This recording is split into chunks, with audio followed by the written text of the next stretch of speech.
The conference room smelled like stale coffee and broken dreams.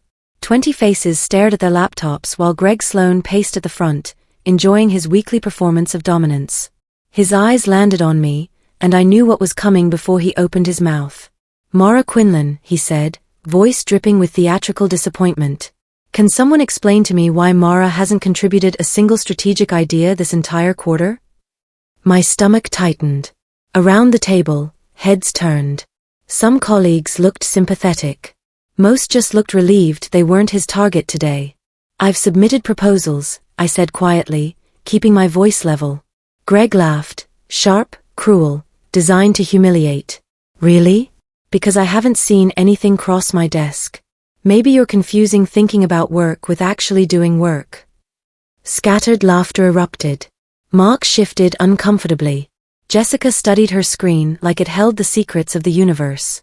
"You lack initiative, Mara," Greg continued, voice rising for emphasis. "This company rewards action, not passive daydreaming. Maybe it's time you figured that out." I nodded once, swallowing words that would only make things worse. Because Greg had just mocked the person who'd spent 3 months building the multimillion-dollar partnership proposal currently sitting in corporate's review queue.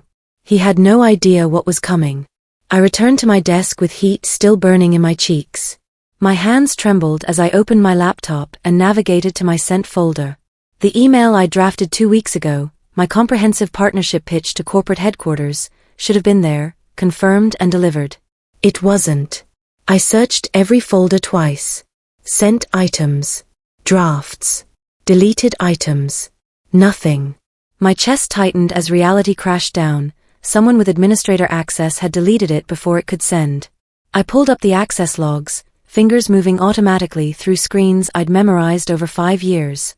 There it was, Greg's username, logged into my account 3 times on the exact day I'd scheduled the email. He'd found my proposal. Read it. Deleted it. Erased months of work like it never existed. For 30 seconds, I just sat there, staring at the timestamp. Then something cold settled in my chest. Not panic. Not even anger. Just absolute clarity about what needed to happen next. I grabbed my purse, walked to the office supply store 3 blocks away, and bought the largest flash drive they had. Back at my desk, I opened a new folder, labeled it personal_budgets, and began methodically copying everything. Every email. Every document. Every timestamp showing Greg's fingerprints all over my sabotaged work. If he wanted to play games, I'd play smarter. That night, I sat at my kitchen table until 2 in the morning, laptop glowing in the darkness. The flash drive blinked softly as files uploaded, not just my deleted proposal, but patterns I'd noticed over 18 months. Greg taking credit for Rachel's client retention strategy. Greg reassigning Derek's cost analysis under his own name. Greg quietly burying anyone who dared outshine him. I wasn't angry anymore. Anger was loud and messy and uncontrolled. What I felt was something quieter, sharper, the kind of focus that comes when you stop reacting and start planning. I created a timeline. March, Greg claimed authorship of the Morrison account turnaround that Rachel had executed. June, Derek's inventory optimization disappeared into a presentation Greg delivered to corporate. September, my partnership research vanished from the server, only to reappear in Greg's innovation ideas folder. Each incident had documentation. Emails where he'd instructed staff to route ideas through him for quality control. Access logs showing him entering private files. Messages where he'd threatened consequences for anyone who questioned his authority.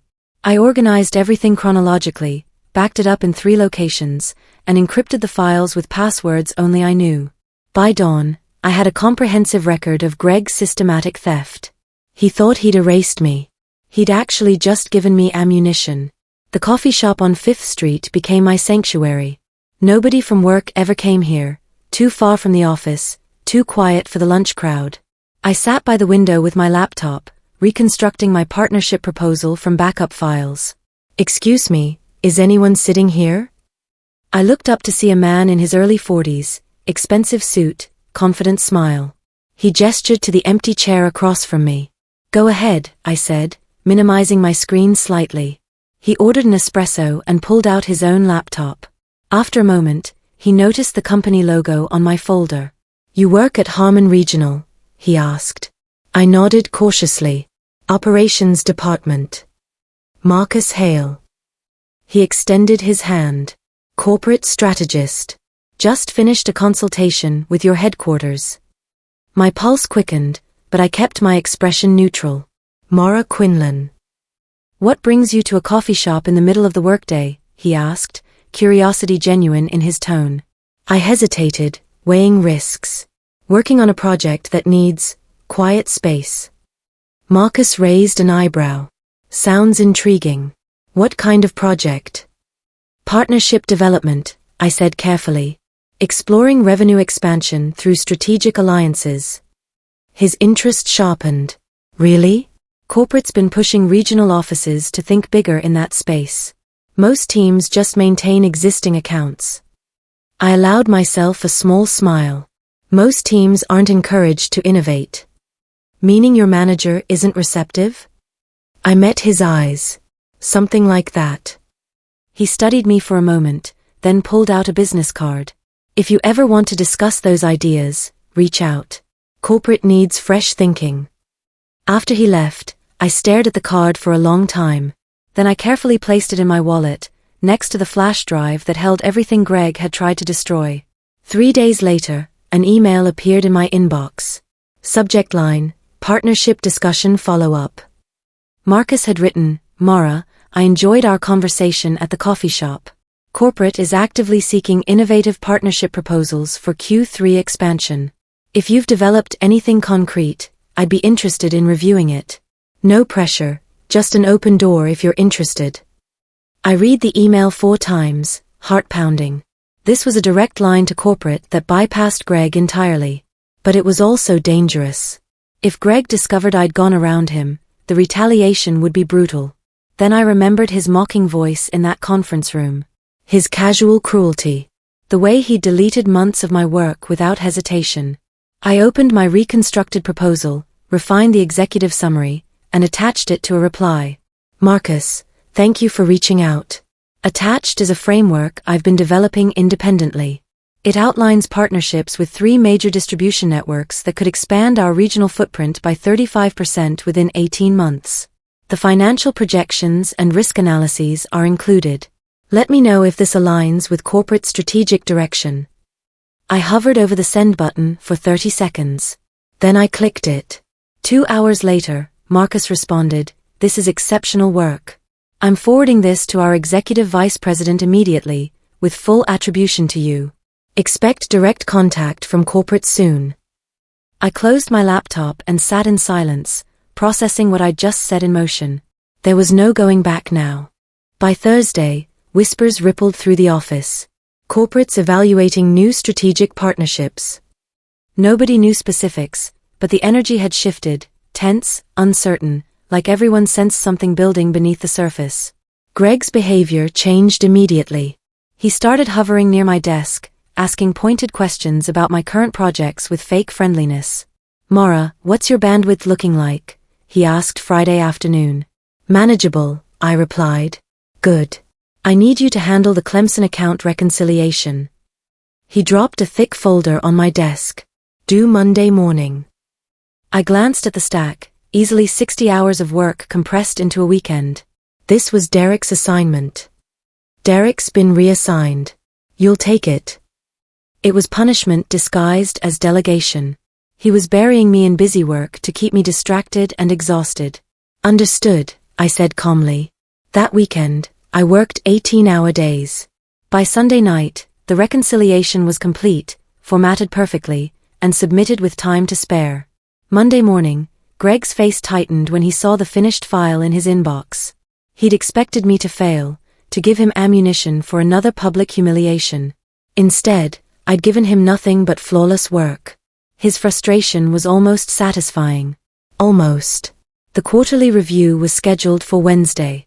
I'd spent 2 weeks preparing my section, comprehensive data visualizations, performance metrics, strategic recommendations for Q4. Everything saved in my shared presentation folder. Tuesday night at 11:47 p.m., I got a notification that files in my folder had been modified. I opened my laptop with a sinking feeling, already knowing what I'd find. Empty. Every slide, Every chart, every carefully built presentation, gone. Overwritten with a blank template. Greg's administrator username appeared in the access logs, time-stamped less than 20 minutes ago. He'd waited until the last possible moment, ensuring I'd have no time to recover. But he'd made a critical mistake. I'd printed the access logs 3 weeks ago, documenting every unauthorized entry into my files. And I'd backed up my entire presentation to 3 separate cloud accounts, complete with original timestamps. I spent the next 4 hours rebuilding everything from scratch. When I walked into the conference room Wednesday morning, Greg's surprise was visible for just a moment before he masked it. I delivered my section flawlessly. When I finished, the regional director nodded with approval. Excellent strategic analysis, Mara. This is exactly the kind of forward thinking we need. Greg's smile looked painted on, fragile. As the meeting ended, I caught his eyes. He knew I'd outmaneuvered him. He just didn't know how much evidence I'd collected in the process. Friday afternoon, I was summoned to HR. My stomach knotted as I walked down the corridor, but I kept my face calm. Inside, Karen from Human Resources sat across from Greg, a folder open between them. Mara, we've received a formal complaint, Karen said carefully. Greg has filed an insubordination report citing refusal to follow directives and undermining his authority. I looked at Greg. His expression was sympathetic, concerned, a perfect performance. Can you provide specific examples? I asked quietly. Greg leaned forward. Last month, you refused to collaborate with sales on the Morrison account. 2 weeks ago, you ignored my requests for project updates. Yesterday, you submitted work without my approval. I pulled out my phone and opened my email. I have documentation of every interaction. Would you like me to forward the complete thread to HR? Karen's eyebrows lifted slightly. Please do. I sent everything, emails showing I'd responded to every request within hours, provided detailed updates, and followed every protocol exactly as outlined in company policy. Karen scrolled through the messages, her expression tightening. Then I handed her a printed document. These are access logs showing Greg entered my files without authorization 19 times in 3 months, including deleting my presentation the night before the quarterly review. The room went silent. Greg's face drained of color. Karen studied the printout. We'll need to investigate this further. Greg, expect follow-up questions about your administrative access. This meeting is concluded. Outside, Greg cornered me by the elevators. You're going to regret this, he whispered. I met his eyes calmly. No, you will. Monday morning brought an unexpected calendar invitation, confidential strategy meeting, corporate headquarters. The attendee list included the Executive Vice President, Corporate Strategy Director, Marcus Hale, and 2 regional names, Greg Sloan and Mara Quinlan. My heart skipped. This was it, the moment Marcus had set in motion weeks ago. Greg saw the invitation too. He walked past my desk with a smug expression, clearly assuming this was his promotion opportunity. He'd been campaigning for a corporate position for months, dropping hints about his visionary leadership. Big day Wednesday, he said, pausing at my cubicle. Corporate finally recognizing true talent. I just nodded, saying nothing. Let him build whatever narrative comforted him. Tuesday, he spent the entire day rehearsing. Practicing his pitch with anyone who'd listen. Adjusting his presentation slides. Polishing his shoes like they determine his fate. I watched him prepare for a meeting that wasn't about him at all. And I felt nothing but cold anticipation.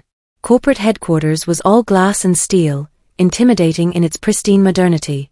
Greg and I rode the elevator in silence. He adjusted his tie obsessively. I reviewed notes on my phone.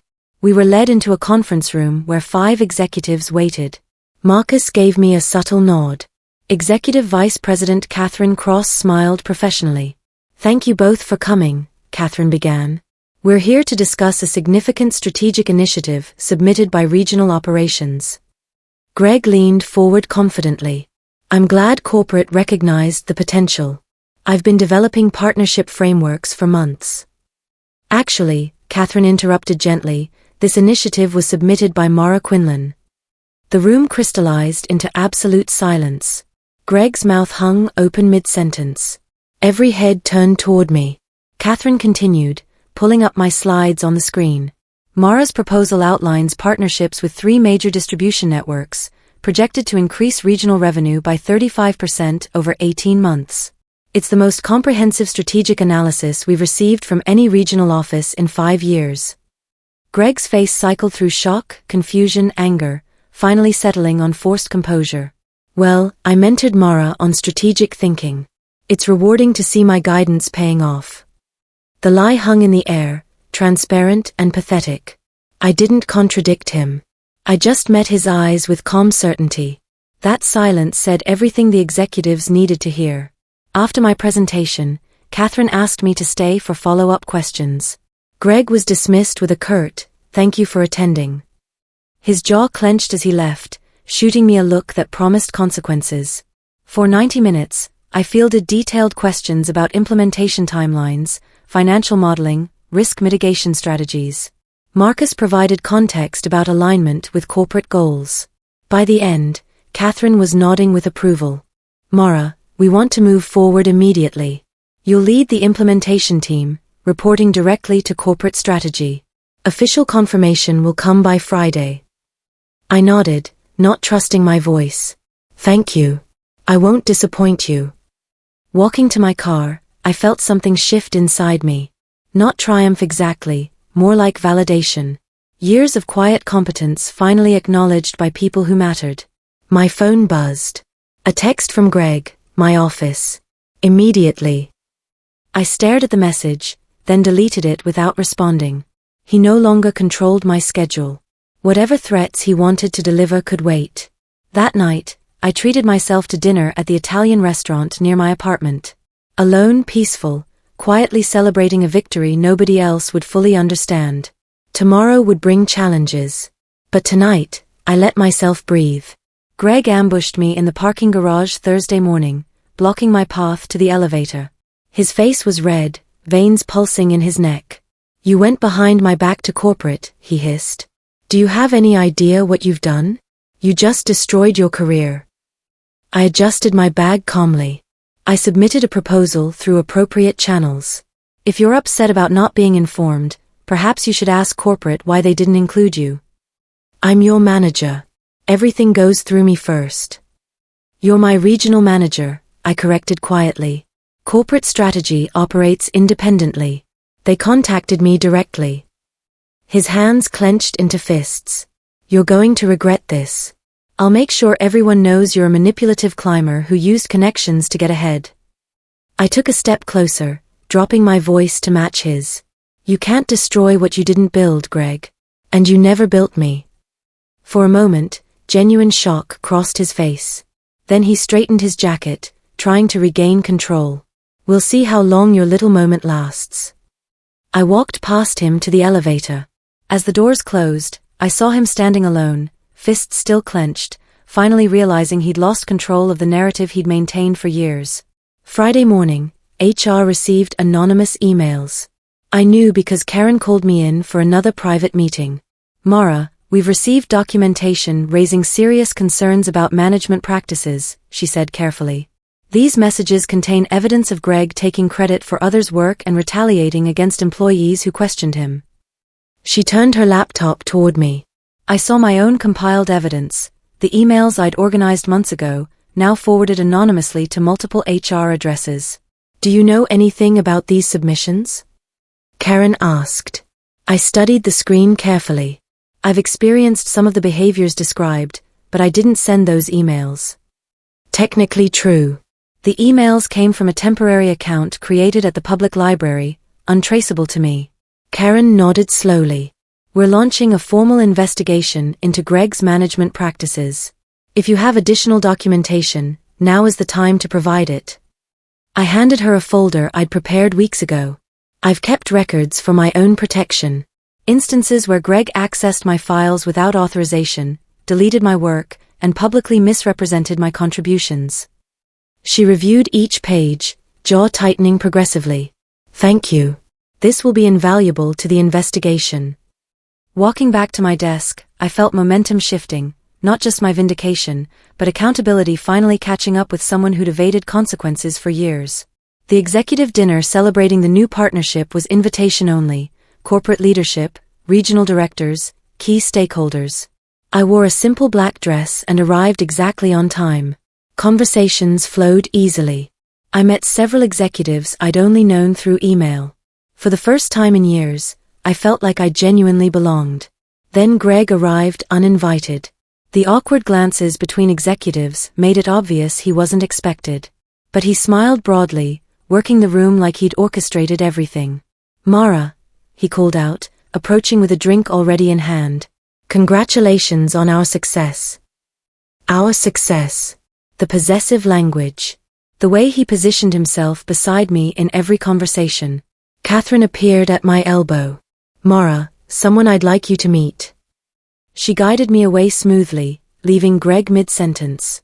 As the evening progressed, Greg drank more. His voice grew louder. During dessert, he stood and tapped his glass.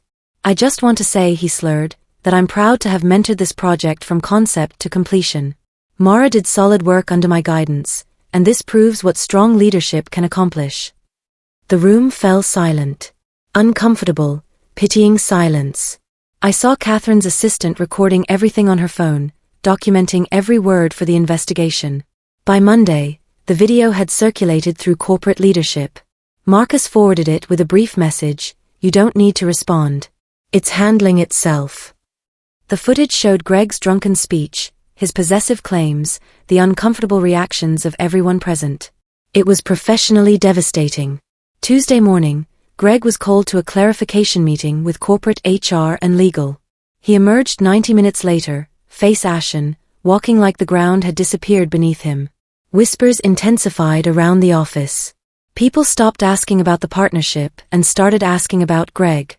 Was he being fired? What did he do? I deflected every question professionally. "I'm focused on implementation. Everything else is between Greg and HR." But I watched the pieces converge. The video. The anonymous emails. My documented evidence. All feeding an investigation Greg couldn't manipulate his way out of. He tried catching my eye in the hallway once. I looked through him, not cruelly, just past him, like he'd already become irrelevant. Because he had. Corporate launched a formal audit of Greg's department, methodical, thorough, involving staff interviews and email archive reviews going back 3 years. I was interviewed twice. Both times, I stuck to facts, dates, documentation, specific examples with evidence attached. No emotional accusations, just clear timelines of problematic behavior. Other employees came forward. Rachel shared how Greg stole credit for her client strategy. Derek provided emails showing Greg reassigned his analysis under his own name.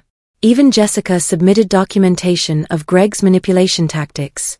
A pattern emerged, impossible to ignore or dismiss. Greg grew paranoid. He stopped leaving his office except for mandatory meetings. He'd interrogate staff about who they'd spoken with, what questions they'd been asked. But his authority was evaporating. People stopped answering to him, routing questions to other managers instead. I kept working on partnership implementation like nothing else mattered. Because to me, nothing else did. My goal had never been Greg's destruction, just my own vindication. They just happened to arrive together. Thursday afternoon, rumors started. Whispers that I'd seduced Marcus to bypass Greg, that I'd manipulated my way into corporate favor, that my proposal was stolen from someone else. Greg's final play: destroy my reputation since he couldn't destroy my evidence. I heard the whispers in the break room. Saw the sidelong glances. Felt colleagues approaching me with new caution. Jessica found me at my desk. "People are saying things. You should know." "I know," I said quietly. "It's not fair. You earned this." "Truth has a way of surfacing," I replied. "I just have to keep working." But isolation stung. I ate lunch alone. Avoided common areas. Kept my headphones on to block whispered conversations. At home that night, I sat with my laptop open, staring at the partnership timeline I'd built. 3 months of research. Hundreds of hours. All documented, time-stamped, undeniable. I repeated one line in my head like a mantra: the truth always collects receipts. And I had every single one. Monday brought an unexpected email from Marcus. Subject: Confidential update. Mara, I wanted you to know I'm now leading the internal audit team investigating regional management. I've reviewed all submitted documentation, including yours. You're not alone anymore. Stay focused on the work. Everything else will resolve itself. I read it 3 times, feeling tension I'd carried for months finally loosening. Someone believed me. Someone with authority. I typed back, "Thank you. I appreciate the transparency." That afternoon, Catherine called me about partnership logistics. No mention of investigations or rumors, just business, professional and direct. The call lasted 40 minutes. We discussed vendor negotiations, implementation timelines, team structure. At the end, Catherine said something that stuck with me. "Mara, the best response to noise is results. Keep delivering quality work, and everything else becomes irrelevant." I logged off feeling steadier. The rumors would fade. The investigation would conclude. My work would speak louder than Greg's desperation. While organizing files for partnership implementation, I discovered an old backup drive I'd forgotten about. Curious, I connected it. Inside were folders from 2 years ago, budget reports, project proposals, financial analyses. Most were routine. But one folder caught my attention, Q2_regional_final. I opened it and my pulse quickened. Greg's quarterly financial reports, except these showed different numbers than what had been submitted to corporate. Revenue inflated by 3%. Expenses shifted between categories. Cost savings attributed to initiatives that never happened. Every modification traced to Greg's login credentials, timestamped and logged. He hadn't just stolen credit. He'd falsified financial data to inflate his performance metrics. I copied everything to my encrypted drive. This wasn't evidence I could use directly. Corporate's audit team needed to discover it through proper channels. But I could point them in the right direction. I drafted an anonymous email, recommend reviewing Q2 regional financial submissions against original data logs. Significant discrepancies exist. Sent from the same untraceable account. Deleted all traces. Then I waited. The audit team moved fast. By Wednesday, they'd uncovered the falsified reports and traced them to Greg's access credentials. Marcus sent a brief update, new findings. Investigation scope expanded. Greg must have sensed it. He started arriving late, leaving early, taking long lunches. His office stayed dark more often than lit. Friday afternoon, I saw him in the parking lot, sitting in his car with his head in his hands. For a moment, something almost like pity flickered through me. He'd built an entire career on manipulation and theft, and now it was collapsing with nothing real underneath. Then I remembered his mocking laughter in that conference room. The casual cruelty when he said I lacked initiative. The pity evaporated. I drove past without slowing, heading home to prepare for Monday's partnership kickoff. The biggest project of my career was launching, and Greg's implosion wasn't my responsibility. His choices had consequences. That was all. Monday morning's company-wide email was brief. Greg Sloan has been placed on administrative leave pending investigation into financial irregularities and management conduct violations. The office erupted in whispers. Some looked shocked. Others looked relieved, people who'd endured his management and finally saw accountability. By noon, Greg had cleared his desk and left. I didn't see him go. I was leading my first partnership implementation meeting. Later, Jessica texted, "Greg was shouting in the parking lot, saying you sabotaged him. Security escorted him out." I didn't respond. His accusations were empty. Corporate had the evidence, timestamps, financial records, falsified data. My documentation had simply accelerated the inevitable. That evening, Marcus called. The audit's wrapping up. Greg's termination is being processed. Legal is determining whether to pursue criminal charges for the falsified reports. What happens next? I asked. Next, you launch this partnership successfully. That's where your energy belongs. He was right. Greg's story was ending. Mine was beginning. 2 weeks later, I stood in the same conference room where Greg had humiliated me. But this time, corporate leadership filled every seat, Catherine, Marcus, the CFO, the CEO. On the screen, evidence files played in sequence. Emails showing stolen credit. Access logs proving deleted proposals. Financial reports with Greg's falsifications highlighted. A comprehensive timeline of manipulation spanning 3 years. Greg sat in the corner with legal counsel, face gray and expressionless. Every excuse he tried had collapsed under evidence weight. The CEO spoke finally, voice cold. "Mr. Sloan, the data is irrefutable. You violated company policy, falsified financial records, and created a hostile environment. Your termination is effective immediately. We're also referring this to authorities for potential prosecution." Greg's mouth opened, then closed. No arguments left. No charm to deploy. As security escorted him out, he looked at me one final time. I didn't look away. I didn't gloat. I just watched him leave, feeling quiet closure. After Greg left, the CEO addressed the room. This investigation revealed systemic oversight failures. We're implementing new accountability measures and transparent reporting structures. Then he looked directly at me. "Mara, your professionalism throughout this process has been exemplary. You documented concerns, provided evidence when requested, and maintained focus despite significant obstacles. That's the integrity we value." Catherine stood, projecting a new organizational chart. Effective immediately, we're promoting Mara Quinlan to Regional Operations Lead. She'll oversee partnership implementation while rebuilding team culture. The room applauded. My colleagues smiled genuinely. People who'd watched me endure Greg's bullying, now relieved someone ethical was leading. I stood, legs slightly unsteady. "Thank you. I promise transparent leadership. Everyone's contributions will be acknowledged.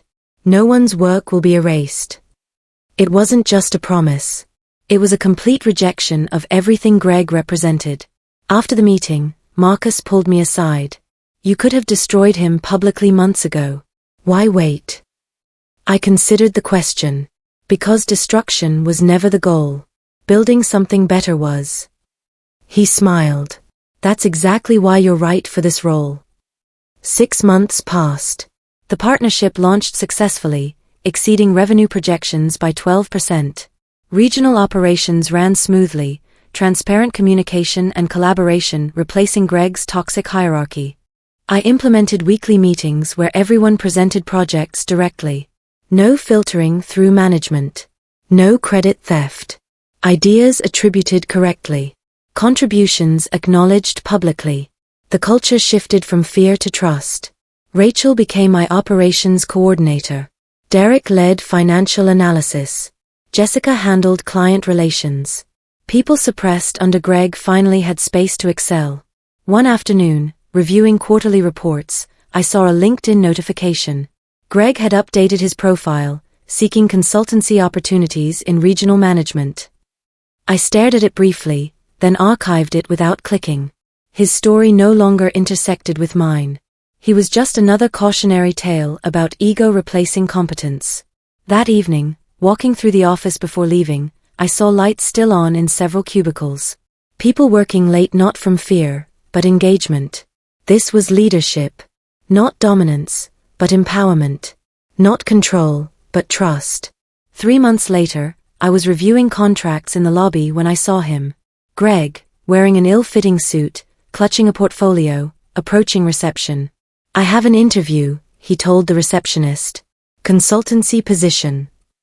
She checked her screen. "With Ms. Quinlan?" My name.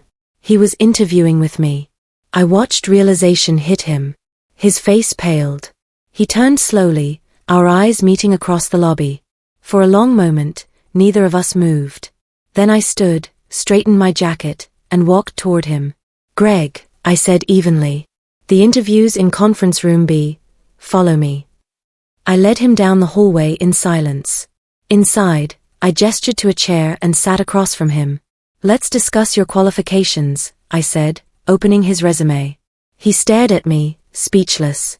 Months ago, he'd mocked me publicly, deleted my work, tried erasing my contributions.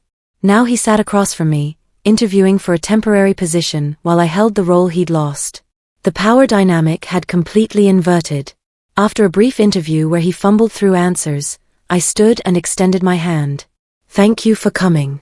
We'll be in touch." He shook weakly, then left. I didn't offer him the position. Not from spite, but because his resume showed short tenures and vague accomplishments, someone who'd spent years stealing credit without building real skills. Walking back to my office, I passed the conference room where he'd humiliated me. The memory felt distant, like it happened to someone else. He'd said I lacked initiative. Turns out, I just lacked his permission to succeed. And I never needed it.